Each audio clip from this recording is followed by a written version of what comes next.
we get approval of the minutes, motion and a second on the minutes. I move the minutes be approved. I second. Okay, anybody opposed to it? It's accepted. Let's move to item 2, which is discussion of the financial statement audit. And Chuck, I'll let you handle this while I'm signing on and back on again. Yeah. So the main things here. I guess I had an echo too, right? And do I have an echo? Okay. I'll keep talking. So the goal here is to talk through where the status of the audit, from the point of view of from Joe's perspective, from maybe start with Linda and Joanne, and talk about if there's how it's going, if there's any issues that have surfaced, eventually to go through the timing.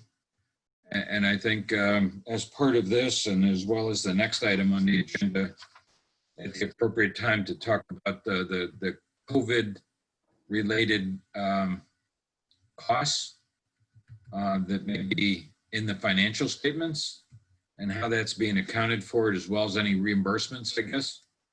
And then eventually to get into a summary of just the whole COVID situation and the implications to the town and the costs, and I guess some of the stuff that was maybe talked about at the finance meeting last night, and to talk about the controls that we have to monitor all that accumulation of those costs and reimbursements. So I'll keep it, maybe turn it over to Linda to start. As to where we are on the audit and the financial statement preparation. Okay, I apologize. My video is not working. I may move in next door with Kevin so you can see me once I get done talking here. Can you hear me? Okay. As far as the audit is concerned, I believe Joe sent a brief summary of where we are. Because obviously different times and COVID, Joe and his team were on site. They've been on site one day earlier part of the summer, and we've been able to provide them all of the information that they've so far requested. We have updated all the schedules that they've asked us to update. They've had all of our trial balances information.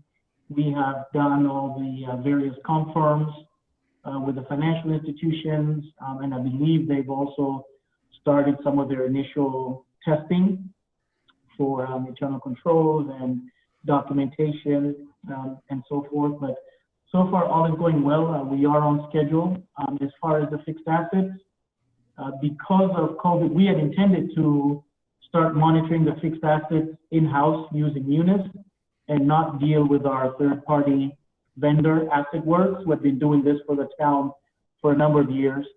But with COVID and the timeline and us working remotely, we were not able to do that transition. And so this year, for one additional year, we're still going to rely on fixed assets, who has always worked with us on the fixed asset side of things to do that. So we typically send them a file. They have the base file of the fixed assets and where they were with the audited numbers from last year as their starting point. We then provide a compilation of any assets that we've added, any assets that we've disposed of. We send that to them. They put together the schedules and send those schedules back to us. Typically, it's a 3-week turnaround. We just got that schedule end of last week, and therefore we now have the fixed asset listings. We're reviewing those and getting ready to send those to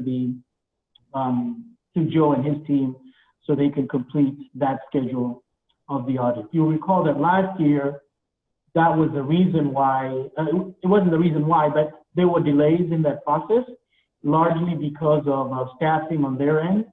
And therefore, this year, we really emphasized with them, you know, if we give the file to you, we really do need it back in 3 weeks, which they honored that. So we have it. We're going to review it. If there are any changes or updates that we think that need to be made, we're going to send those back to them. But so far, I took a preliminary look at it. It looks good, and therefore we should be ready to share that file with Joe and his team, hopefully by no later than the end of this week. And that's really all I have. I know Joanne is on the call. Maybe Joanne, if you want to, Joanne Noon, if you want to share, if I missed anything else on the town side, and then we'll pass it to Dr. Keating on the Board of Ed to share her thoughts on where things are on the Board of Ed side. Good morning, all. Yeah, as Linda was saying, everything's going the way it should be. I do a lot of the communication with Catherine. We've been going back and forth, either email or via, they have a secure portal if any of the files are large. They have all the trial balances. They've had those since the early September. And I've just been talking back and forth as the requests have come in. I will go to the various departments if I need any information and provide it to Catherine. And so far, it's been working very smoothly. Even being from remote, it's been working fine. And that's all. So far, so good. Very good. And the same report over at the Board of Education. We've been working with Catherine and Joe and their team, and it's been seamless, to be honest with you. They were on site one day. We had a lot of our face-to-face communication on that day, and it's been working fine. We do have, and Joe probably will speak to this, some additional audit requirements for our annual year-end report to the state of Connecticut. And so they've expanded the testing requirements quite a bit, actually. And so they're going to be coming on site one more day, when it comes to doing the testing for special education. So that'll take place in the near future. But other than that, it's pretty standard. Are those new requirements basically special education? No, they're throughout the EFS. It's called EFS, is the report. They do have to come on site when they test special ed, because we can't have the files go electronically. Okay. Okay, so that's the only reason. Joe?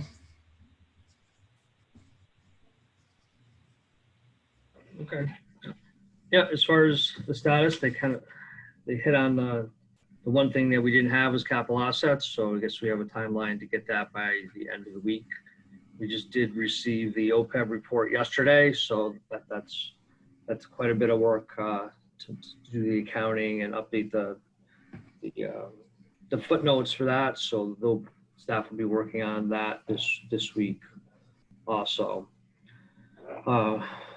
As far as to echo the remote thing, that has worked fairly well, not only here but with most of our other clients. So we do go on site when necessary and make whatever arrangements and follow whatever protocols that the town or board has in place. And so we definitely will be scheduling another day for the EFS and the excess cost kids testing, and then possibly also at the town for part of the day to do any additional cleanup or finish updating any work papers.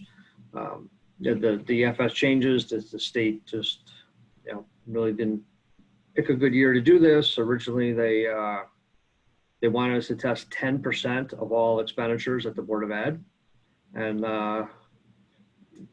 through the Connecticut Society of CPAs, we kind of talked to the state and we got them down to picking a sample. So now, but for a bigger community, it's 140 additional transactions that we have to test that we wouldn't normally hadn't had to test in the prior year. So, and unfortunately, we all learned about it on September 5th when they set out the procedures, and then we negotiated with them and got them to reduce it for this year, but it still ends up for the bigger communities 140 additional transactions. So that would be the other thing that we will come and do on site. And so do they have to be random? Do they have to be randomly selected, or can you focus them in a particular area too? they have a specific methodology. So what they're looking for us to do is to test district-wide expenditures, so the finance department and administration, and then they want us to test transactions for the high school, the middle school, and 3 elementary schools. So they want to make sure that the costs charged to those cost centers relate to those cost centers. So it's since the process now is an upload of the database, now they're basically extending the procedures to make sure that everything landed in the right account number, so that when it is uploaded and it's mapped into the state system, that they have a higher level of comfort for each of the different categories. So Rhode Island's been doing this for years. So Connecticut was a little bit behind as far as this process. And unfortunately, they didn't take away any procedures. They just laid this on top of what we're doing. They should be shifting their focus. But for this year, they just added it on top of what we were doing before. Yeah, maybe Joanne can fill you in, offline next time you're talking to her. But last night on the finance committee call, they were talking about, they used the word audit, which was in relation to a schedule that Joanne had of COVID expenses. And if you could, either extend your procedures into that or add a couple of procedures, just be able to say that, and it's not too complicated, that 1, they're COVID expenses, and 2, the amounts look reasonable or something. And I don't think it's a test for understatement. I think it would be a test for overstatement. So it'd be pretty simple. And you could probably work that out with Joanne, and that might be helpful at her next meeting with the Board of Finance. But I'll just leave with you and Joanne. I don't want to take us off on a tangent. We can talk about it offline if you want. And Joanne, how much of those expenses would have been incurred through June? So the expenses that I discussed last night are commenced on July 1st. We did have in FY 1920 about 200,000, and that was to get our students out on remote primarily. We did have some cleaning expenditures in that 200, but yeah. So the 1.9 million we discussed last night commenced on July 1st. July 1st, okay. So on top of that, there's this other couple 100,000 or whatever that you were just talking about. Right, and we expensed it in our operating budget last year. And that was all factored into the, if you want to call it the 2.1 under budget position that you were in. Right. And then the Board of Finance, out of that 2.1, allocated 400,000 of that into a non-lapsing account. So Joe and I have been in Lunda have been in conversation about how to structure that as a fund. And we fully expect that it's going to be audited like every other expenditure in the testing process. And we could have those parameters that Bill just discussed in terms of, validity and making sure the transactions are appropriately classified and that they're reasonable. Those are all, those are all the current, the 2021 fiscal year. This sheet here is, yes. Yeah.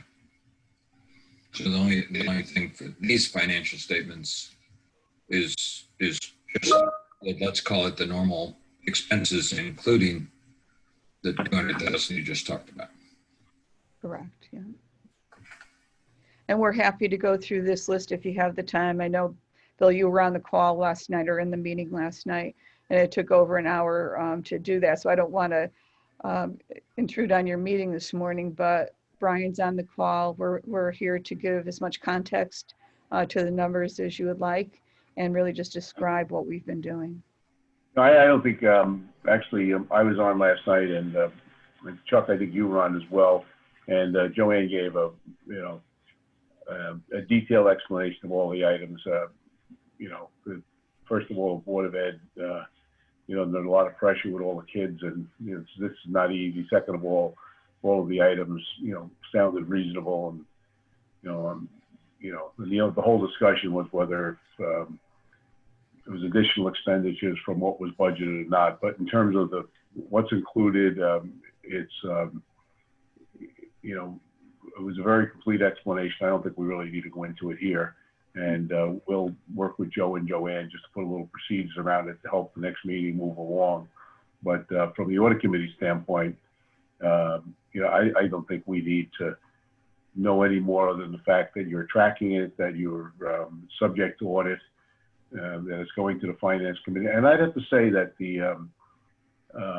an observation I had, and one of the reasons I tuned into the finance committee meeting is, when we started the audit committee, 5 or 6 years ago, one of the things we talked about with the Board of Ed and also talked about with the town was one of the most important controls we had was the budgetary process. Budgeting it, understanding the budget, tracking spending against the budget, and reconciling any differences.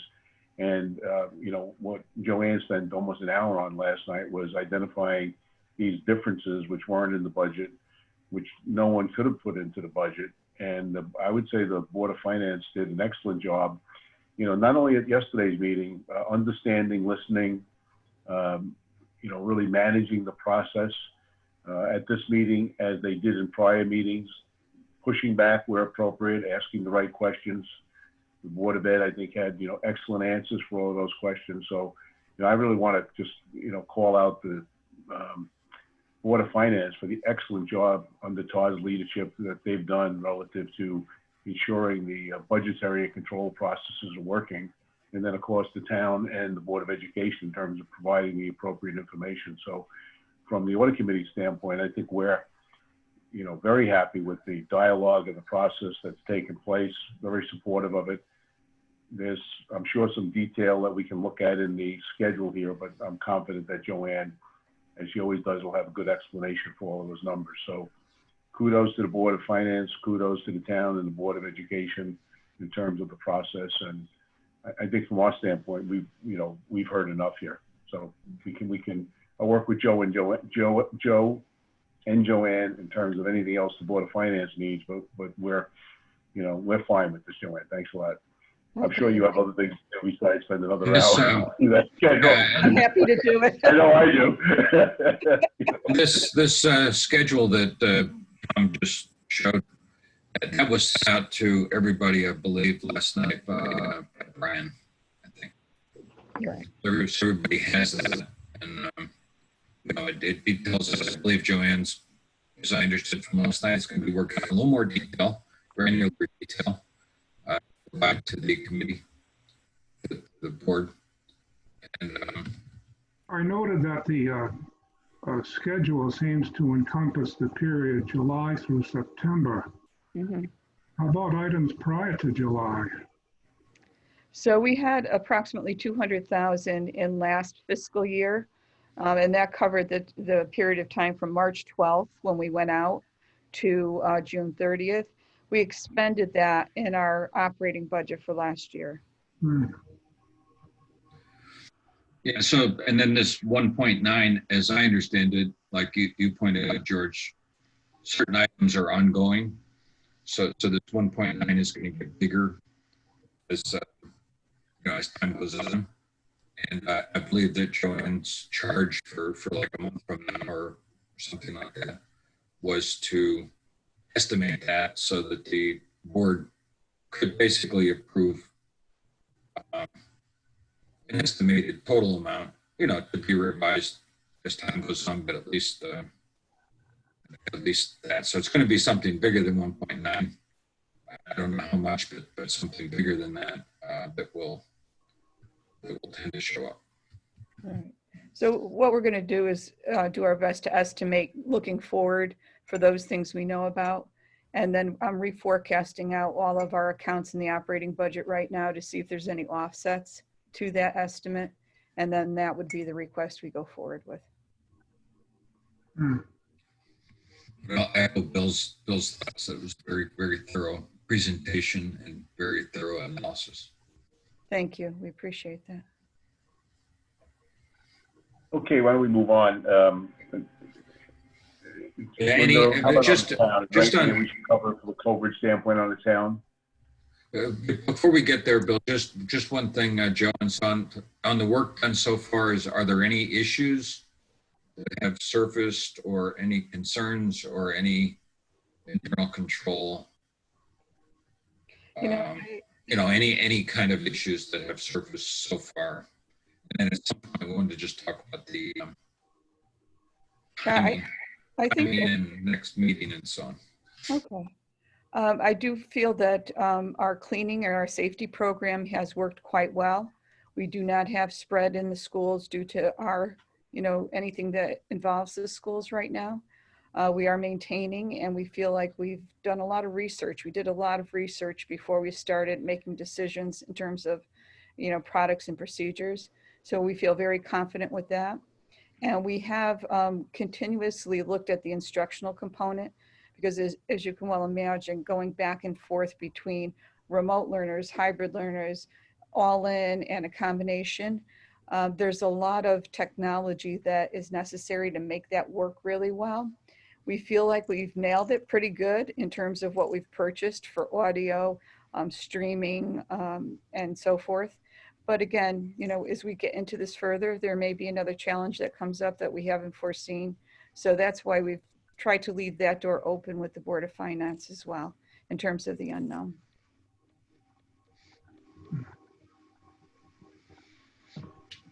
Joe, any issues or anything so far? There's no issues that have come up so far. We did, part of the planning process, ask about any differences in internal control, and really, other than maybe a little bit of timing, that the controls that were in place just when everything was kind of live is not really any different than what's happening currently. So other than maybe timing or something, maybe electronic approval of something versus a manual approval. So there hasn't been any issues. There's no significant audit adjustments. There's been some financial statement reclassifications that needed to be done to balance interfunds, but that's about it at this point. There's so.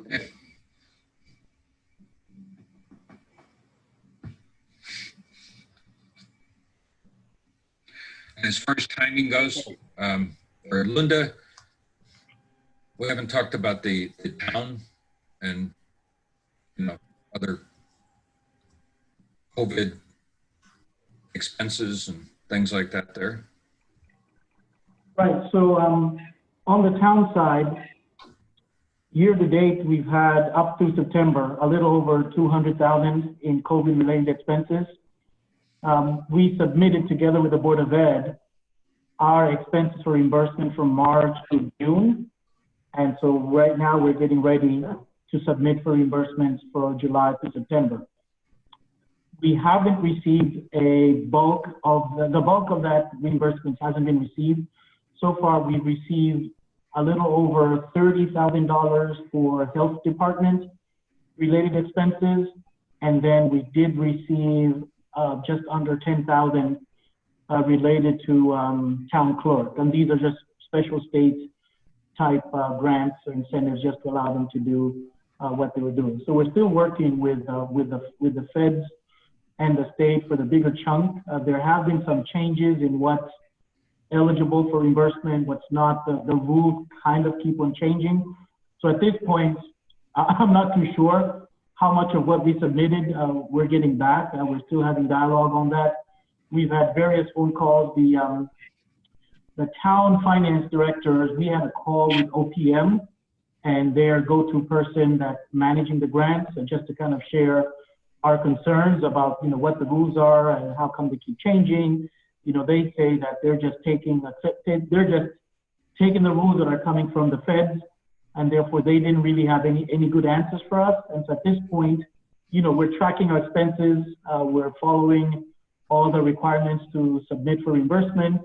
We've provided directions internally, what is a COVID expense, what is not, and so we're tracking those. But at this point, beyond what we've actually spent, I don't have much in terms of what we've gotten back or how much we anticipate to get back.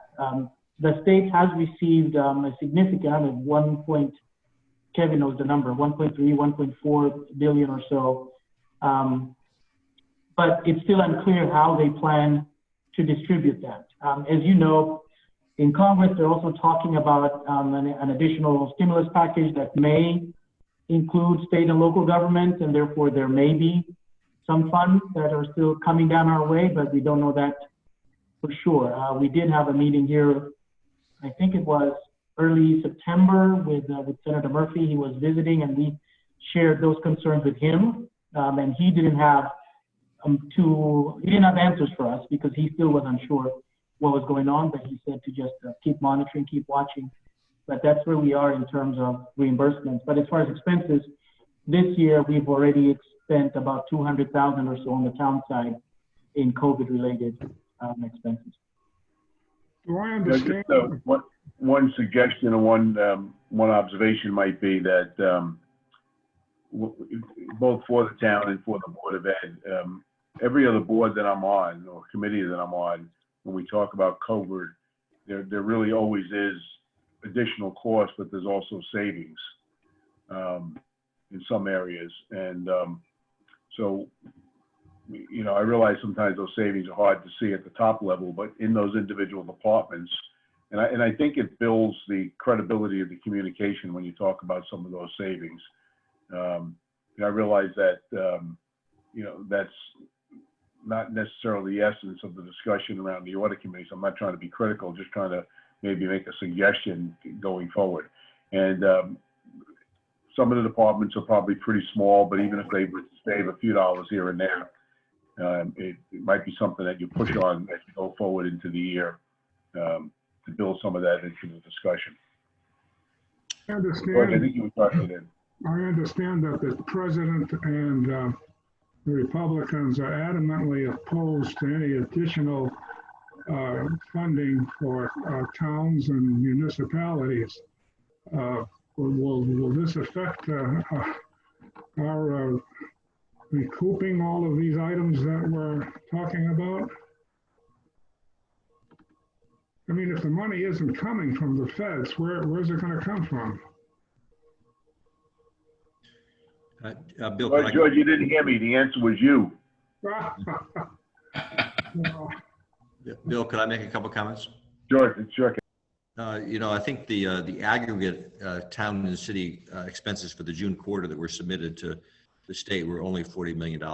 And the state did get $1.4 billion back in April from the feds. And they've been saying, first you have to go to FEMA, because FEMA we were declared a disaster county, as was Hartford County.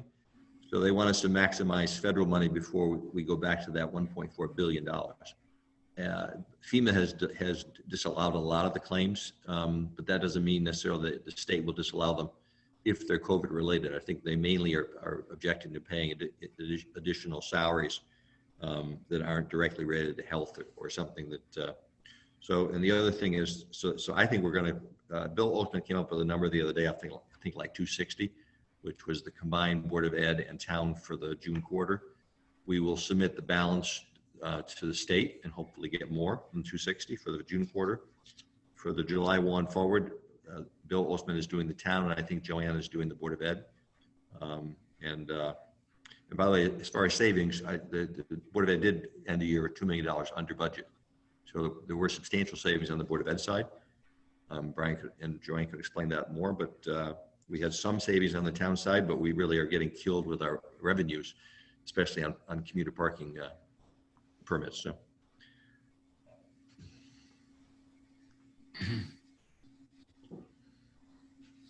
You're on mute. Are there any accounting issues for Appreciate it. For the reimbursements for June? I'm sorry, Chuck, say it again. Are there any accounting issues for treating the reimbursements as income, if you want to call it that, in the June financials versus waiting until it becomes clearer? I think the question is Chuck's trying to say, you're breaking up, Chuck, but I think Chuck is asking Linda and Joanne and Joe and so on. Are there any accounting issues as to when you book we know when the expenses are incurred and when they should be booked, but you know, what about the revenue? How do you book that? Do you book that in the June financials? You know, when do you accrue for it? How do you anticipate getting those revenues, which have not yet been given to us purely from an accounting standpoint. And I don't know whether. Sure. And Joe can comment on this as well. We had this discussion at the very beginning because you can also account, you can categorize them as receivables. If you know what you're going to get at the end of the year, you could book them as receivables. Initially, when we had this discussion, we said, I think we agreed that it was still unknown, as you can tell, how much we're going to get, what's going to be eligible, and so forth. So we opted to not include any of this fund, any of this revenue as receivables in the prior fiscal year, and therefore it doesn't impact the fiscal year that we're closing. And then any revenues that we do get, it will go into this fiscal year that begins July 1 as it comes in, because basically we've spent our fund balance to incur these expenses. Any revenues we get in addition to what we budgeted for fiscal year 21 will just go towards the fund balance at the end of the year and replenish what we spent. And so there isn't the crossover issue that we would have if we knew what the exact grant award was. So we did not opt to book them as receivables.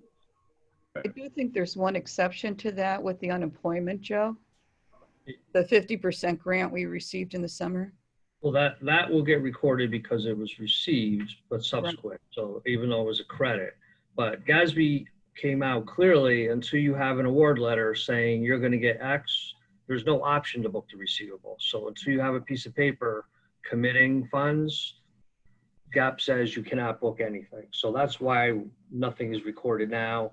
If something shows up in the next 2 weeks that says you're going to get X, that should be recorded. But until you have that piece of paper, and the state has been described as not been very good, and FEMA has not been very good, other than disallowing, but they're not coming out and saying, here's what's approved. So it's unlikely outside unemployment, which is a smaller number, because that credit showed up in September, that will be recorded as a receivable at June 30 and revenue. Okay, good question. I think we understand it. And the good news is that, everybody understands what the numbers are and we're focused on them, and, so it'll be off the book, so to speak, but it'll be something that's in front of everybody and recorded at the right time. So when you're doing the budgetary process, you'll just be alert and aware of that. So great. Okay. Chuck, where do you want to take us next on the agenda? I think we've covered a lot of. I think the capital. I think we're up to basically up to number 4 on the agenda, which is just a relatively quick discussion. And following up on our discussion at the last meeting, which was Linda put forward, I think, a schedule of debt levels, and I think that which was embedded the CapEx. And I think there was, an indication of potentially the debt levels going back up again. And I think just a general discussion about the flexibility in that as we go forward, given the current economic situation and so on. And then as part of that, I think maybe to get an update on the library discussions from Lunda, I think said that he would be able to do that. So. And maybe on that, Rob, I know you're going to jump in on this, so. Maybe on the broad subject of capital expenditures and debt levels and commitments, and I know the question could solicit a 2-hour response, and that's not really what I'm looking for. But I was just wondering, I think Brian last night said that enrollment was up in the school district, although probably masked a little bit by some teaching at home and so on. But I was just wondering, from a capacity standpoint, if you look at the school system, what is the capacity you're out now? I don't care about the number, but sort of how many more children could you add before you had a significant capacity problem where, we'd really have to rethink capital expenditures from a town standpoint? And I realize it's a very complex question because,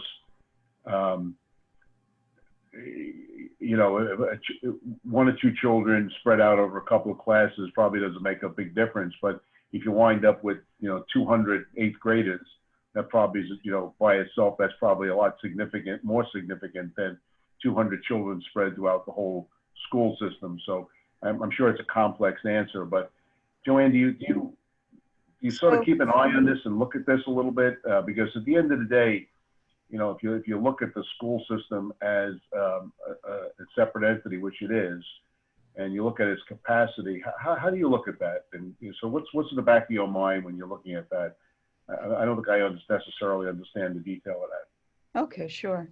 So each year on October 1st, the state law requires us to do our official enrollment projections, enrollment numbers, and then we use that information. We use a demographer from NESDEC. It's a regional demographer, and he actually projects out for 10 years what our enrollment's going to look like by grade level. And then we try to break it down as best we can by elementary school. So we have one middle, one high. That's not the issue. The middle schools are more challenging to do. And we are, we're pushing it. We could repurpose some rooms in those schools, like the science labs, the computer areas, and those kind of things. And we have, when we've had some blips in the enrollment. But that's the basis of our master planning to look at. And we do look at it over time, and then every single year as we go through the year, monitor any enrollments and any kids that, students that leave the system, so that we're constantly looking at that to modify as we go into the new year. But it's the key piece of planning that we have. Let me get off mute. So this would be something you're doing now. Did you say October? It's not every October? Yeah, we do it every year. Every single year we do it. So, an interesting question that I would sort of put on the table, and, we don't have to go into it now, but, I think everybody would suggest that COVID has changed the world for a long time, whether it's forever, I don't know, but for a long time. And, we could talk about 12 different scenarios, right? But I would think that one of those scenarios, in terms of the projections that the Board of Ed should be doing and sharing with the town, is, sort of a status quo scenario, but then a what if scenario. And, one might very well be, what if taxes go way up, which they're going to? I mean, I just had a report from a senior person who follows Washington for one of the boards I serve on, and it's frightening what they're saying about taxes and the potential exodus that might have on certain states. The other one might be, a lot of people moving out of New York into Connecticut, into Fairfield County, and into New Canaan because of the quality of the school system.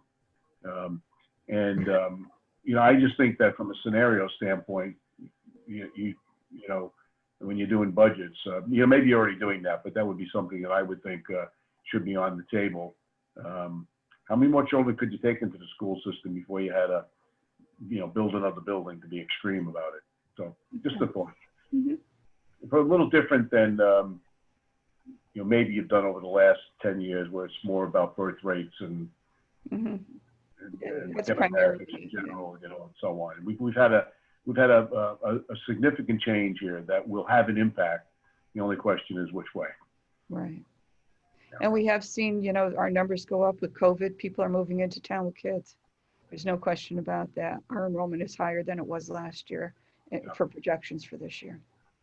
Yeah, and then it has big implications on the town. You may remember, I don't know if we did it at the audit committee, but I had, very significant concerns about one of the building projects, the largest one we have in town, the number of bedrooms. And I think the study projected there would be 22 children in that project, within those 200 bedrooms. I'd be willing to bet at least a lunch that would be more than 22. But that may be a new event post, a COVID. That may be the result of COVID. Maybe it's something somebody could have anticipated. But then, nonetheless, the Board of Ed has to bear the brunt of that from an economic standpoint. Right. Yeah. Good. That would be good. Okay. Chuck, I'll turn it back to you on capital expenditure, or Linda on debt levels. Yeah, and Rob, you can maybe jump in here too, but Yeah, I was what I, looking for the schedule that we put up. Go ahead. you know, what I, looking at the information in the book that Linda sent out and the papers from the last meeting and the documents that Linda sent us last night, look, if you take the 5-year capital plan, it looks as though the thresholds or ratios set by the Board of Finance will be exceeded, one or more of them at certain times over the next 5 years. If Linda, if you could just draw attention to which those are and which years, just so we can see if we stick to the 5-year capital plan. And I know it's only a plan and there's a capital budget every year. And while all of these things may be needed in the years to come, the major capital projects, whether they're needed in the year that they're in the 5-year plan, I mean, that's all outside of the scope of this committee. But mainly what I wanted to do is just to get a better understanding if the 5-year capital plan becomes the capital budget year 1, 2, 3, 4, 5, what happens in terms of those debt ratios per capita as a percentage of the operating expenditure and so on. If you could just sort of walk us through that. Thanks. Sure. Let me,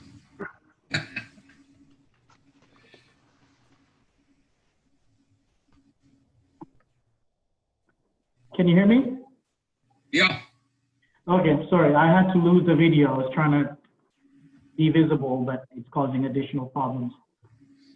No, so to answer your question is, the 5-year capital, as you mentioned, is a 5-year plan. We have software that basically tells us, this is scheduled to go down in this particular time, and therefore we put that in the 5-year plan. But each of these years is taken up individually during year 1. For those of you that were on the call last night of the Board of Finance, I think you heard that one of the things that they're attempting to do this year in setting the guidelines is having guidelines in relation to how much debt we're going to have, the level of the debt service that we're going to have for each year. Currently, the 5-year plan and the ratios are just based on the plan. What we do is I have our financial advisors tell us, we have $20 million of bondable projects in year 2, given today's interest rate, what would the debt service be on that? And so he tells me what the principal and what the interest would be, and so I plug those numbers in. It is a useful tool for planning purposes, just to know where we are, and to allow that as a decision-making model in each year 1 of the 5-year project. But you're right, if you look at the 5-year plan, if we were to indeed do all of those projects at those levels, then there are some ratios, the net direct debt, the debt burden, net per grand list, the debt per capita. You see that, for example, in fiscal year 23, if we were to do all of those projects, the debt per capita will exceed those ratios. But I think the purpose of the tool is to kind of forecast and to see those numbers. Thank you, Tom. And to see those numbers so that we're able, Tom, if you could scroll down. Right, so here we go. So for example, if you're looking at the debt per capita, the purpose of this is to basically say, if we go along with the plan as is, this is where we will be.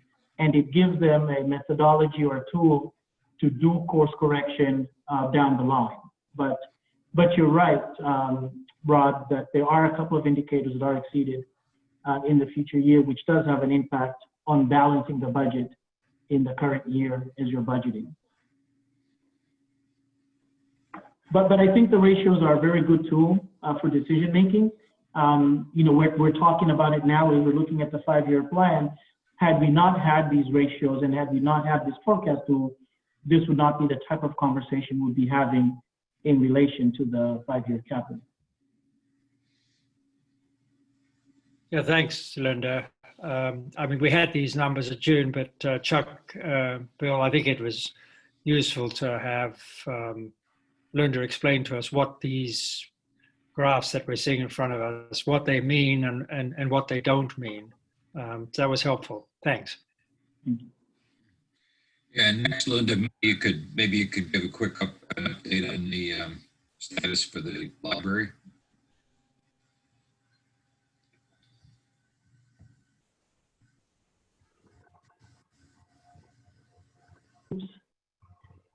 The library is an ongoing discussion. We're working, the town and the library board is working on the memorandum of understanding that speaks to some parameters related to the financing. There are a couple of things still on the table. One is I think the town has tentatively committed to $10 million for the project. I think the issue is once the MOU is done, is how is that phased? Initially, there was discussion about phasing it in possibly 3 bond issues over 3 successive years, depending on the need, the construction needs of the library and where they are with their other sources of funding. The other thing that we've also had discussions with our financial advisors and some members of the Board of Finance is looking at alternative options for financing. There's a $10 million that the town is looking to commit, but then the library also has sought out financing for other elements of that. I think somewhere between $10 to $15 million.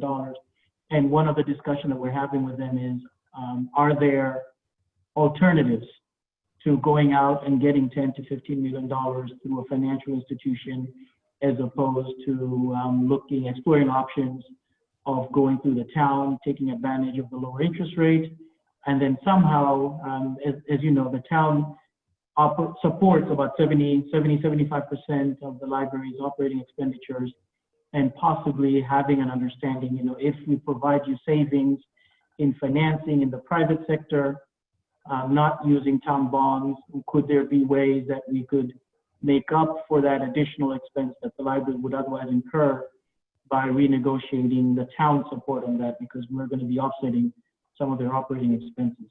But all of those things are still being negotiated. Kevin can probably share more on the status of the MOU. I know there's a team of the town council, the Board of Finance, and library board members that are working on this particular project. But that's where we are. There hasn't been a bond resolution prepared for it yet, because we're waiting on some of these things to get finalized. Once that gets done, the process would be the bond resolution would come before the Board of Finance, it will be published, and then it would go before the town council for discussion and approval of the bonds. But that's kind of, that's what I know. Maybe Kevin, if anybody else involved, you need to share more. Bill, do you have further questions about the library? No. Anybody on the call have further questions? I would just an observation. I hadn't heard the suggestion of alternative ways of financing it, but I'm sure I know the answer to this. Under government accounting, you wouldn't have to put that on the balance sheet, where under private accounting, you probably would. Is that right, Joe or Linda?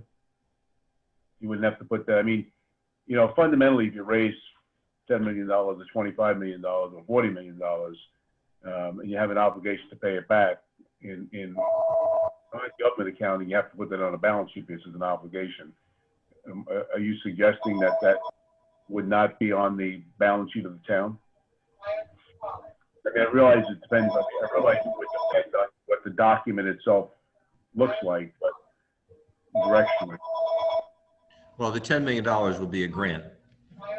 Now, our financial advisor and our bond counsel actually, a few months ago, suggested most other towns would facilitate financing, because right now Bank was looking at borrowing construction financing from, the library is looking at construction financing at over 4%, and we can borrow as a town at less than 2%. Some people may look at that as additional exposure to the library, but the reality is, it may be rather sensible to facilitate accessing much cheaper money than having them pay Bankwell what Bankwell would want to charge. So They anticipate their borrowings at any point in time is not going to exceed $6 million or so, because their pledges are they've already got $16 million pledged, and they got about $9 million in the door. If in fact they by the end of the year have $12 million in the door, we probably would look to fund the $10 million up front, because we can borrow on a 20-year basis for less than 2%. The rates are so crazy low that it's Yeah. not Yeah. taking it. But that would be on the, you would have to borrow the money or some way of guaranteeing the lower rate of 2%. You'd either borrow it or guarantee the lower rate of 2%. If you borrowed it, it would be on your balance sheet. You That's guarantee right. the lower rate. That's You know, right. Kevin, offline, you and I can talk about, I don't want to get into, the rates between banks, but I am involved in a project somewhere else, which is, probably $20 million. And I would say that we didn't pay 4%. We're not paying 4% right now. We're paying about 2.5%. So maybe you and I could talk about that, and then you could share that with the library. Okay, we'll do, Bill. Bill, this is Ed Kangas. I think my only comment at the library, I don't think it's our business to decide whether the library is a good cause or not. Everybody's badgering us and everybody else. I think the key thing is we ought to be careful regarding just the town's balance sheet. To me, whether we borrow the money or give them the money up front, I don't care about that.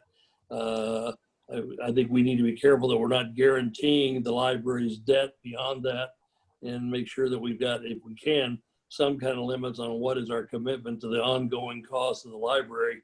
Those are my concerns. Just this is a time when putting in a lot more debt and taking on a lot more obligations in the middle of a pandemic. To me, I think we just need to be very, very careful.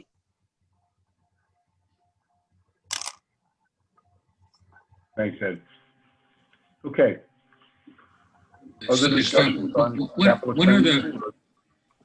Linda, when are the bonding plans? Are there any for the rest of this year?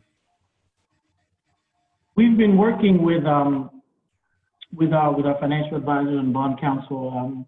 There's actually two things that could potentially be coming either closer to the end of the year or beginning of the year. As you know, interest rates are low. We do have an opportunity to refund some existing bonds. I just got the report, I believe, a couple of weeks ago before I left, at a net present value savings of about anywhere between 5 to 6%. And these are actually tax-exempt bonds converting to taxable bonds, which in a normal environment, you'd be going up, but because rates are so low, we could finance them cheaper by being taxable from non-exempt from tax-exempt. So that's one thing we're exploring, and we'd like to package that. But then the other thing too is, we do have, the Board of Finance and Town Council did approve a capital budget. They did approve a series of bond resolutions, and therefore we are looking at potentially bonding existing projects that are ongoing. We don't have a dollar amount yet, but we do anticipate going out into the market around the December, January timeframe with a combination of new monies and refundings for savings.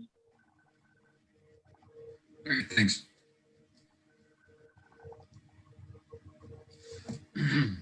Okay, great.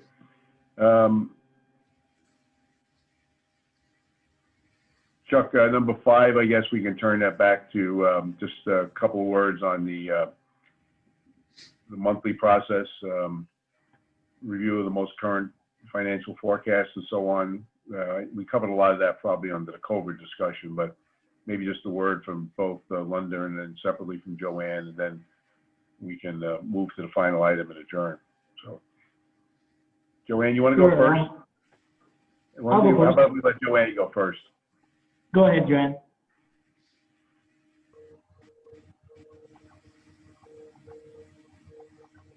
I think you're on mute, Joanne.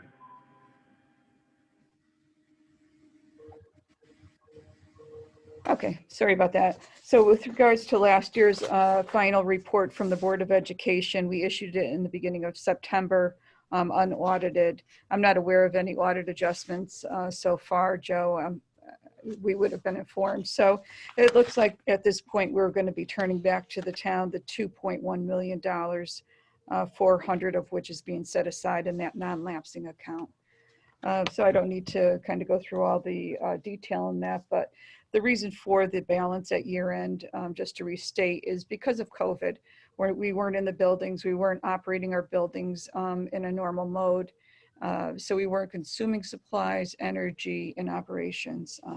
So we were expecting the 2 million, and it came out right about that, right in that area. We did issue a very brief report to our board through the end of August last month. We will be issuing another report next week. Our numbers are going to be reforecasted for the accounts that, for all of our accounts. We reforecast all of our accounts at this time of year in preparation for next year's budget. We do expect to have some balances in certain accounts that we just won't be spending. I mean, conference and travel was brought up last night, and that's an account that we don't expect to spend. We are, because of the technology we've been using, a lot of our consumables, we don't need as much paper and those kind of things. So we're having the schools look at those types of accounts and so forth. There's a few accounts that we are concerned about. The biggest one, I think, of all is the energy, the heating and electricity as we go through the winter. We're venting our buildings much more than we have in the past. Over the last 5 years, at least in my time, I'm sure it was increased prior to that as well, but we've saved 15 to 20% on our heating bills based on measures we've put in place. And now that the windows are going to be open, the fans are going to be running, it's going to be literally sucking the heat out of the buildings. So that's something that we have to keep an eye on, in addition to the $1.9 million. But we'll keep everybody updated on a monthly basis to be sure that everyone's aware of what the financial requirements are for the district.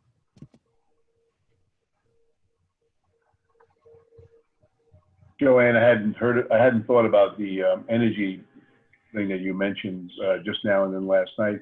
Just a quick question, you may not even know the answer to this. I sort of hope you do, because then I would know how much you're controlling things in a very positive way. But the heat level in a building, is that sort of centrally controlled, or at least a couple of points as opposed to a thermostat in every classroom? Or how does that, do you have any idea how that works? Yeah, we have automated building systems that actually we control the temperature settings in each space, and it's space by space, and it's a rather comprehensive, complex system that we have. It's a Honeywell system in the SACs and the elementaries, and a system called Allerton at the high school.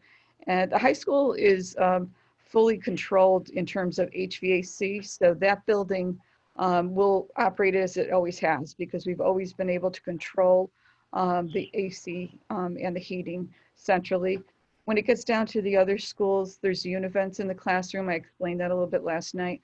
They're more difficult to handle and to turn out the air, because we don't have a lot of exhaust for the heat to naturally go out of the building. It kind of sits and it recycles through those units. So those are the schools, the elementary and SACs, that we're most concerned about.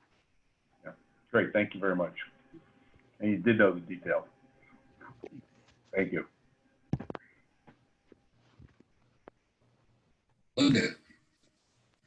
Sure. So on the town side, which obviously includes, I'm talking about the general fund, which includes the savings that Joanne just talked about on the Board of Ed. We're looking at FY20 year end, adding about $1.2 million or so to the fund balance, which is the net impact of underspending for the year and collection of taxes beyond what we had anticipated for the year. And therefore, although the budget was adopted with a fund balance drawdown, we're actually slightly adding $1.2 million to the balance. And I shared yesterday, as you heard, the Board of Finance approved a $1.5 million special appropriation for COVID-related expenses, which would be coming out of the fund balance that we just added $1.2 million to. And therefore, those savings are allowing us to provide that additional resource to the Board of Ed without negatively impacting the town's finances as such. So that's how we're ending the year. In terms of COVID savings, obviously, we've had some savings in travel, but not to the extent that the Board of Ed has, largely because of the nature of our operations. Most of our buildings remained open. We came back a lot sooner to the buildings than the Board of Ed did, and therefore we've had some savings in travel and so forth. But most of our personnel costs are what they are. They're baked in, and therefore we didn't see significant savings in personnel, which is a significant part of our of the town's operating budget. As far as year-to-date financials, I shared with you the tax receipts. They're on track as they've been in previous years. So we've collected about 53% of total taxes this year so far, which is where we would be. Spending, we're at about 25%, which is consistent. The only additional thing that's out of norm are the 200,000 COVID expenses that I shared with you earlier in this fiscal year. But all in all, we're trending well. Cash position is well, and that's really all I have. I'd be happy to answer any questions on this, but you do have the information, include the line item detail as well for your review. And the thing I highlighted for the committee is that Luda sent out an email last night that has about 6 attachments, including the September financials, a trend on revenue, and several other things that you might want to take a look at in more detail if you want.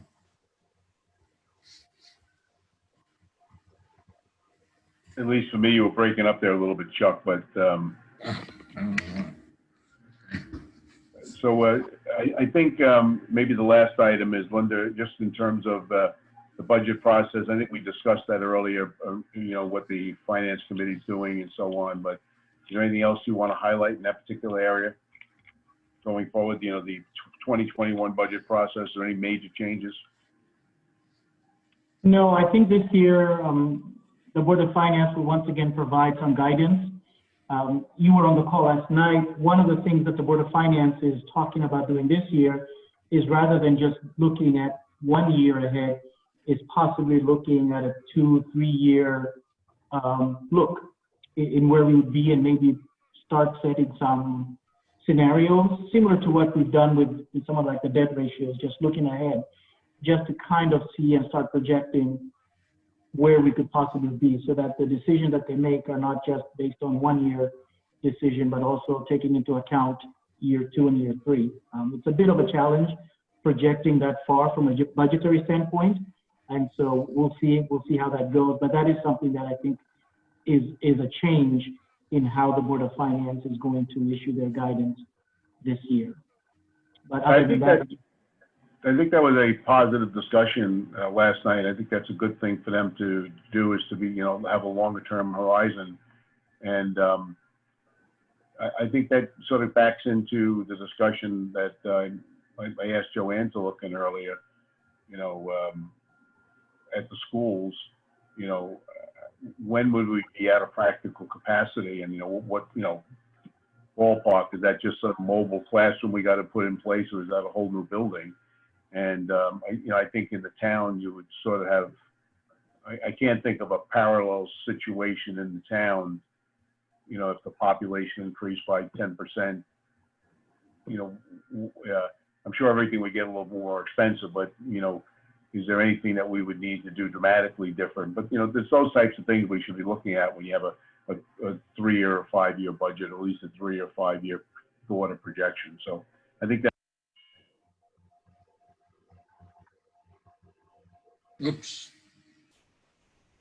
I think that's a great thing for the Board of Education, for the budget process, for the Board of Finance to look at, and the budget process is very important to the financial controls of the town. So I think that's great. So with that, unless anybody has any further questions, observations, or any other matters, I think we'll adjourn, let you all get back to work. Thank you all. Chuck? Yeah, I don't know if can you hear me okay? Yes. 2 other quick things. Just wanted to recognize and make a comment that Linda also sent around that they received the award for excellence, or whatever the right word is, for the CAFR for this past year. So congratulations to everybody. You're 100% correct, and while we're acknowledging that great work, and we were talking before the call started, I think that the collective financial group, the town, and the Board of Ed, we've come a long way over the last couple of years. So lots of hard work, and you're all to be congratulated. And also, while we're talking about recognition, Tom Stadler's on the phone, as is Tucker Murphy, but we'll start with Tom. Tom, thanks for lots of years of service. I think it's the second retirement party that I've been to of yours, at least second retirement acknowledgement that I've been to yours on this. So I'm looking forward to the third one. So let us know when you get a chance what the next job you're going to have is, and we'll make sure that we attend. But all kidding, Tom, thanks a lot for all the great work, and Tucker, welcome aboard.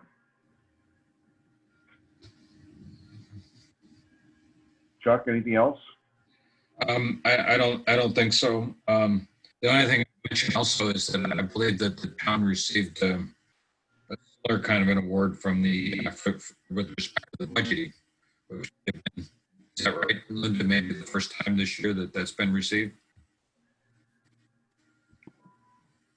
Yes, we received that award. I think we've had that now for 7 or 8 months or so, but it was the first time that we did that for the budget book. And you received the budget book that I sent about 3-4 weeks ago. So we've also submitted that one for the recognition. And I think our goal is not so much to win awards, but it's just to meet to just be good stewards and do financial reporting in a fashion and a manner that's consistent with best practice. By getting the award, it demonstrates that what a thorough job and so on that's being done.